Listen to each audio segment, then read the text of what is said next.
News Channel 15 presents The Film Reel, the talk show where we discuss everything going on in the world of movies and television. With hosts Bryce West, this is The Film Reel.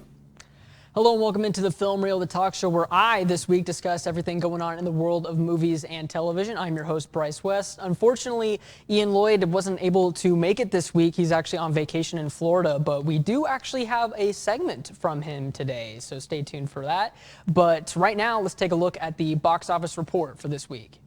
Coming in at number 5 is Fast X, starring Vin Diesel and Michelle Rodriguez. The film follows Dom Toretto and his family who are targeted by the vengeful son of drug kingpin Hernan Reyes. The film brought in $9.6 million, dropping 58.3% from last weekend. For The Film Reel, I'm Tegan Roll. Coming in at number 4 is Guardians of the Galaxy Volume 3, starring Chris Pratt, Jacudi Owuji, and Bradley Cooper. Still reeling from the loss of Gamora, Peter Quill rallies his team to defend the universe on one of their own, a mission that could mean the end of the Guardians if not successful. The film brought in $10.7 million, dropping 48.7% from last weekend. For The Film Reel, I'm Mallory Burton. Coming in at number 3 is The Boogeyman, starring Sophie Thatcher, Chris Messina, and Vivian Lyra Blair. Still reeling from the tragic death of their mother, a teenage girl and her younger sister find themselves plagued by a sadistic pressure in the house and struggle to get the grieving father to pay attention before it's too late. The film opened with $12.4 million.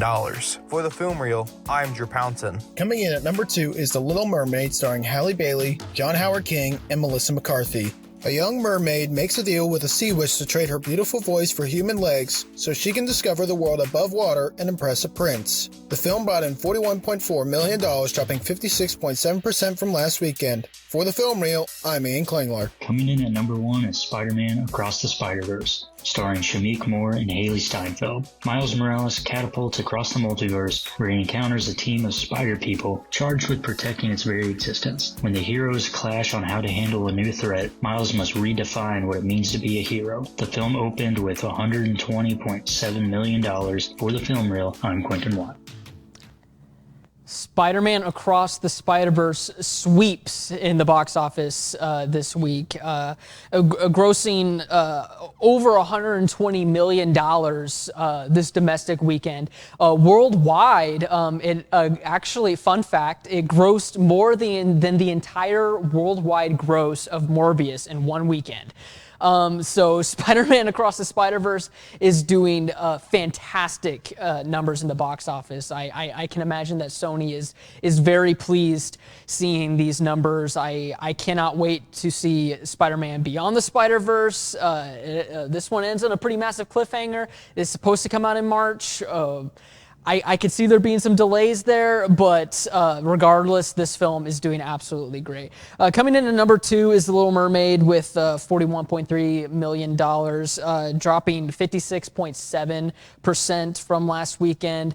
Massive drop.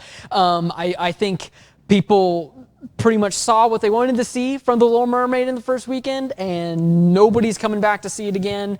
And the majority of the people who wanted to see it saw it in the first weekend, so not a lot of people are seeing this one anymore. Coming in at number 3 is The Boogeyman. This one did a lot better than I thought it would. I didn't think it was going to do too well compared to some of the other things that have been in the top 5 here recently, just because a lot of these have just had incredible longevity, such as Guardians of the Galaxy, which we'll talk about later. But The Boogeyman opens at number 3 with $12.4 million. It's a pretty decent open for a horror film like this. Coming in at number 4 is Guardians of the Galaxy Volume 3 with $10.7 million. This movie has been in the box office top 5 for what feels like a century. This movie is doing absolutely phenomenal. It's the finale of the Guardians of the Galaxy trilogy. It's James Gunn's, as of right now, final Marvel film, and it's just an absolutely great film. So it makes sense why this is still in the top 5. And then coming in at number 5, dropping from 2 to 5, is Fast X. Wow. It only grossed around $9.6 million million, dropping around 58% from last weekend. Yikes. I think people have seen the fairly mixed to negative reception from Fast X. It's a part one film to a series of films that we don't even know when we're going to get to see the other parts. And this first part was very underwhelming, and I think the sort of word of mouth has gotten to this film, and a lot of people just aren't seeing it anymore, which is crazy to think that, you know, the Fast and Furious franchise used to be $1 billion franchise, and I think this definitely is an example of a franchise that has gone on for way too long. I think people are starting to get tired of it. But with that being said, now we're going to go into some of the box office showdown stuff. So I'm going to go ahead and give my predictions for next weekend. The Flash is opening next weekend. This is going to be a huge superhero film, multiverse, stuff like that, but with the DC universe, so I think that's going to be opening in number 1. I think it's going to be really close with 1 and 2, though. I think Spider-Man Across the Spider-Verse is going to come in at number 2, but like I said, I think it could be interchangeable between the two. Coming in at number 3, I think it'll be Elementals, the new Pixar film. It's a Pixar film, but the Pixar films haven't been doing super great here lately, so I don't think that this is going to open at number 2, definitely. For sure not number 1, but since it is a Pixar film, I do think it could get to number 3. Coming in at number 4 is Little Mermaid. I think this film's going to be dropping off. I wouldn't be surprised if in the weekend after next, this is just completely gone. And then 5, I think Guardians, I think it's got one more week left in it. I think it's got one more week. It continues to do well, but I think it'll be done after this next weekend at number 5. But with that being said, it kind of interesting here. So last week, our box office showdown, me and Ian actually tied, so we were going to split the punishment. Unfortunately, Ian was not able to hold up to his end of the bargain, so I will be the one reviewing Transformers The Last Night for today, and he will actually be reviewing Transformers The Ride from Universal Studios in Florida, so stay tuned to that. But Transformers The Last Night, I think, is actually a little overhated. I think it's very different.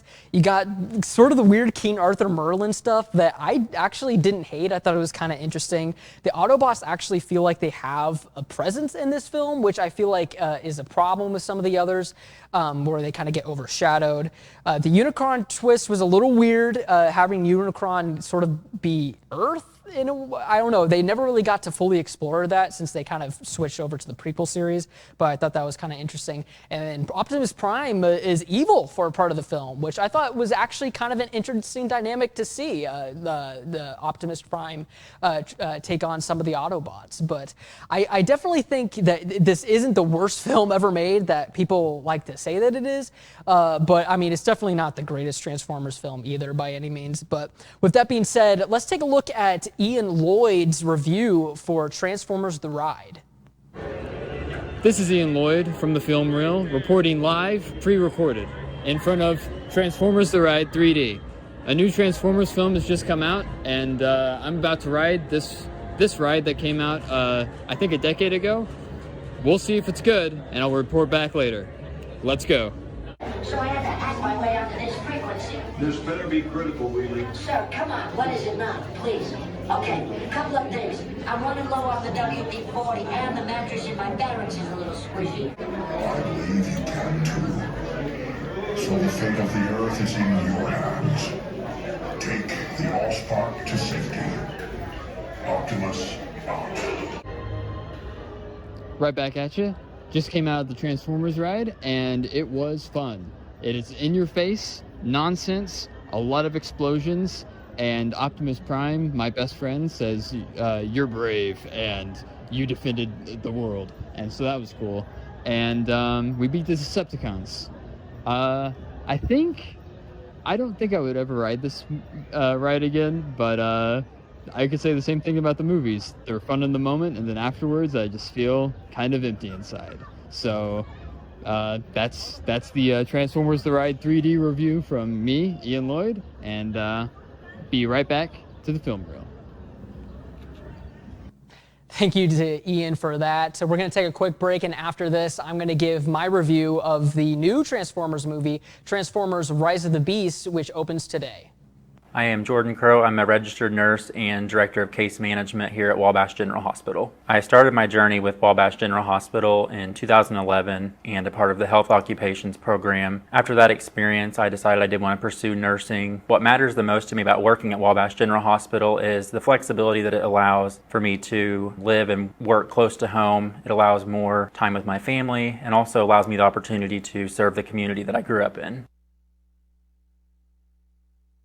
Come see the Tri-State's largest display of high-quality, affordable furniture and home decor at Timberlake Furniture. With a warehouse spanning more than 8 football fields in length, you'll find what you're looking for and can take it home with you the same day.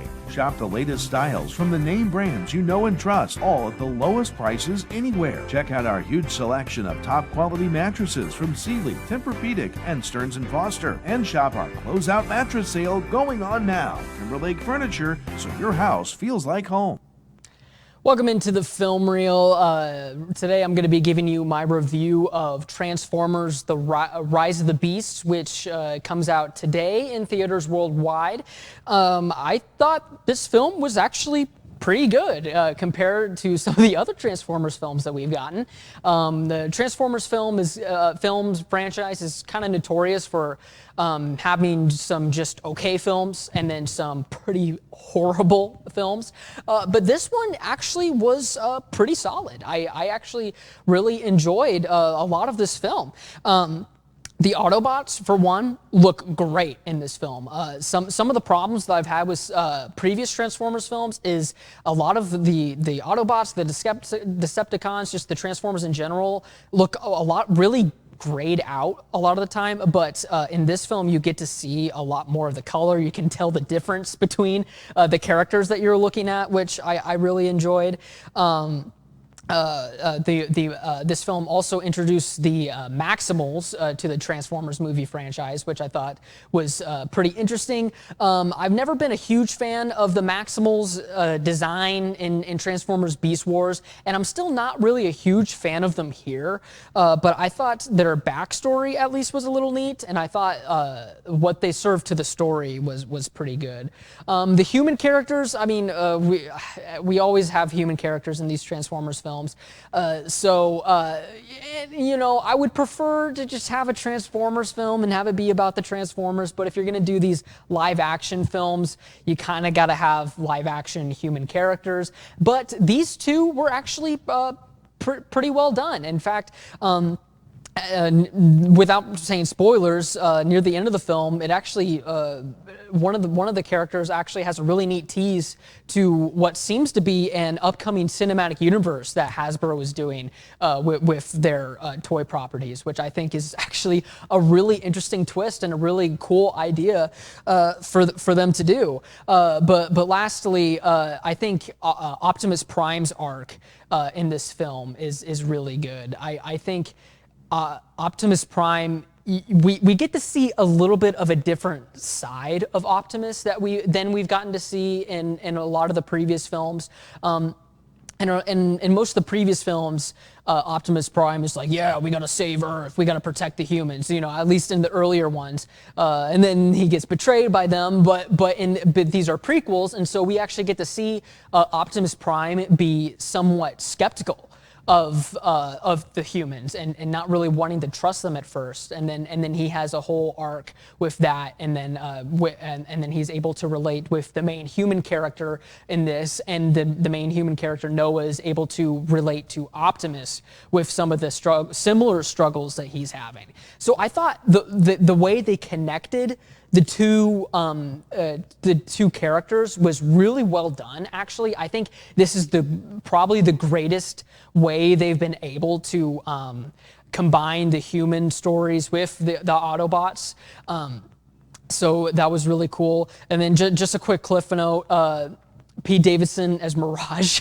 Definitely an interesting casting choice. I never would have said, oh yeah, Pete Davidson needs to play an Autobot. But he wasn't horrible. I mean, there's sometimes where like, okay, this is just Pete Davidson. But it wasn't as awful as I thought it would be. But with that being said, we're going to wrap things up here on the film reel. This is kind of a short episode with it just being me today. But if you stay tuned, we actually have a special presentation coming up called Game On, where I talk about some cool gaming news that has recently come out. So stay tuned for that, and stay tuned for more of the film reel next week.